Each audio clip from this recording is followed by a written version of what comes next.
کریم ختم نه وروستو الله رب العزت چې کوم د دعاګانې څه کوي قبلې. موږ کمزور یو، ګناهګار یو، زموږ دعاګانې څه دعاګانې دي، زموږ اوښکې نه تویېږي د سترګو نه، درد په زړه کې دننه نه وي، خو بیا الله ته به خپل لاس پورته کړو او الله تعالی چې کوم دی امید به ساتو الله نه چې زموږ انشاءالله دعاګانې به الله څه کوي قبلې.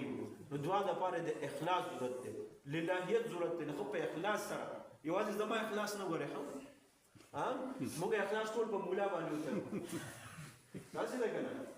مولي صاحب دعاګانې کوي خو قبلېږي نه.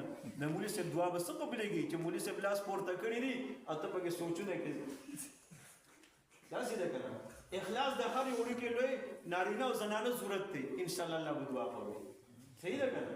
زما د اخلاص باندې یوازې ګورې امید نه ساتئ اصله چې تاسو زما په تمه چې مولي صاحب خو دعا کوي انشاءالله ما دپاره قبلي نه، په خپل هم زړه کې دننه هر یو حاجتمند یو، هر یو چې نن راغلی یو سب چا پکې ما ته ویلي زما دا ضرورت دی، چا وایي دا ضرورت دی، چا پکې نه دی ویلي.